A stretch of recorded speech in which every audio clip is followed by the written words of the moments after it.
The Celtics and Thunder just put on one of the greatest regular season games that we have seen in a while. Some are even saying this could be a possible finals preview. But that's not even the point of this game. The point of this game was this was a perfect showcase for everything that we've been building towards in the modern NBA for the last decade. Every single piece of the league in terms of team building, in terms of how teams play, was shown in this game. And when you're watching all these clips, I want you to keep in mind two things. One, how in the world are teams supposed to guard any of this stuff? And two, these are two of the best defensive teams in the entire league, and they're still struggling to stay with all these pieces. Because both of these teams are a perfect example of a true 5-out offense. Every single player that took the floor last night's game attempted at least one three. Only 4 players, 2 on each team, didn't make a single three. Everybody else that played made a three, and one of the guys that didn't was Jaylen Brown, who definitely took plenty of them. He just missed them all. And this is one of the big themes of modern basketball, right? This 5-out movement. Everybody is a threat to shoot, drive, pass. There's all this ball movement, but there's another piece of this as well.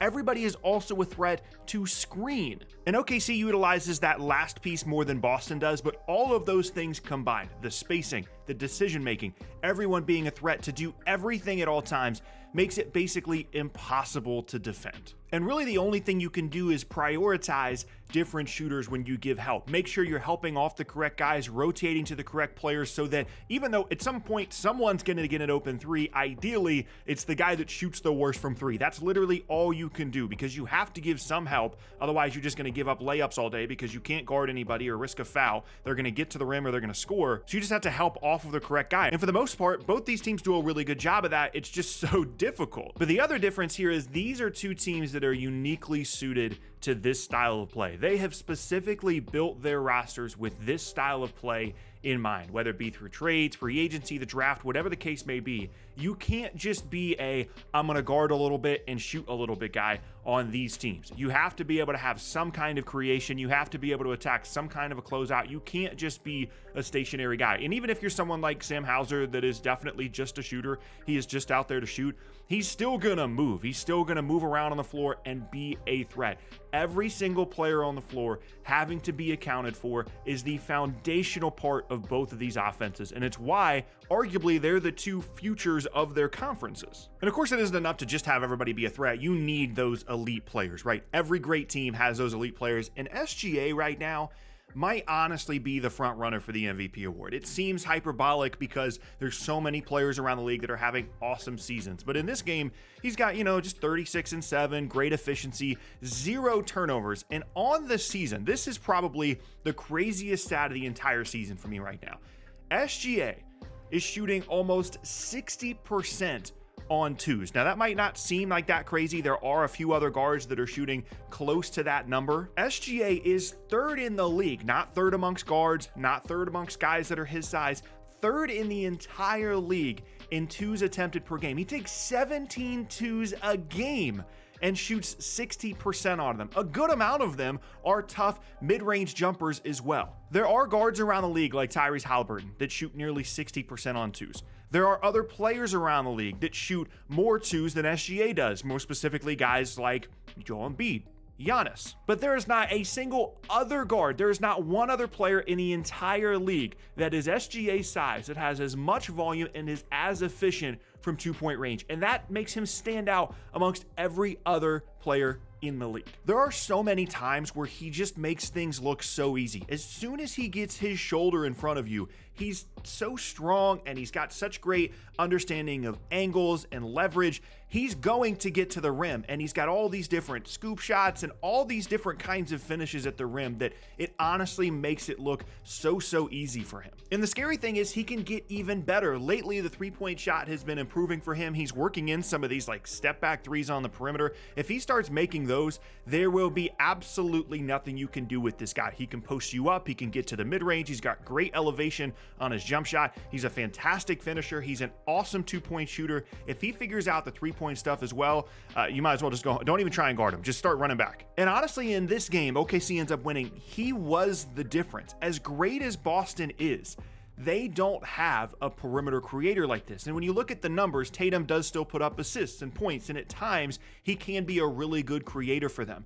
but they don't have this guard that they can just say, hey, here's the basketball, go get us good shots every single time down the floor. Now, arguably, Boston doesn't need that because they have so much other talent and size and other things that we're going to talk about. But SGA was the difference in this game. It was clear that there was only one player on the floor that could do what he was doing. And for Boston, as you start to look towards a potential championship run, that's going to be the question mark for them, is late in games, late game offense.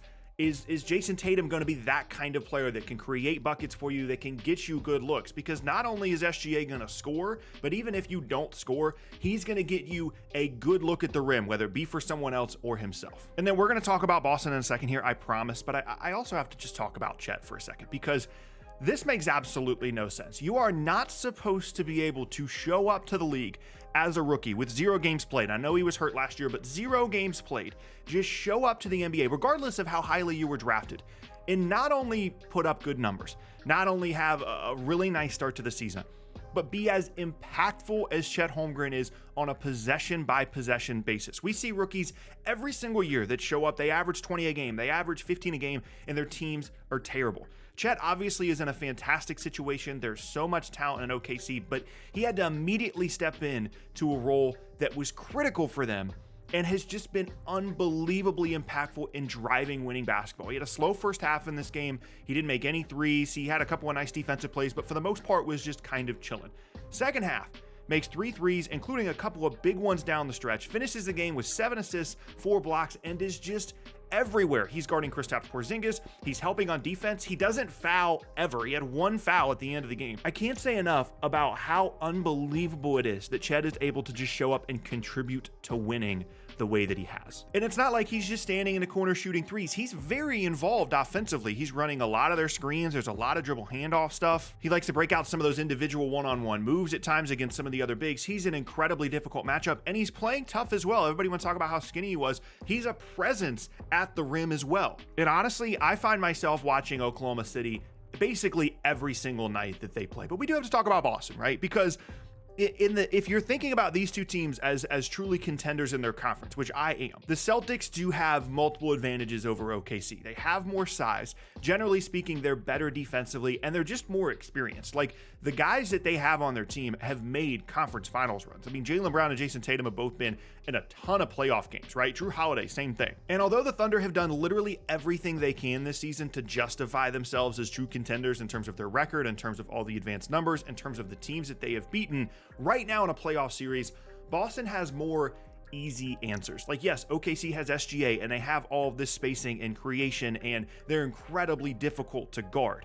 But Boston's just sheer size with Tatum, Brown, Porzingis, Horford, Drew Holiday, Derek White, their size and their depth is just overwhelming for so many teams. And yes, they rely heavily on three-point shot making, more so than any other team in the entire league. But 1, they're a great three-point shooting team, and 2, every team in the league relies really heavily on three-point shooting. And because they shoot the ball so well, really the only way that you can guard these guys is if you switch. And if you're going to switch everything, then all of a sudden you've got Jason Tatum on a guard in the post. You've got Kristaps Porzingis in the middle of the floor against a 6'2" guy. It's just, there are no easy answers against Boston and against most teams because of their size, because of their skilled size, which, by the way, is another theme of this like modern basketball concept we're talking about here, is everybody being a threat, spacing, and skilled size. Because of that, Boston still has a distinct advantage, not only against OKC, despite the loss last night, but honestly, against every other team in the league. Now, as I mentioned earlier, they don't have a creator. They don't have anyone like SGA. That's still going to be the question mark for them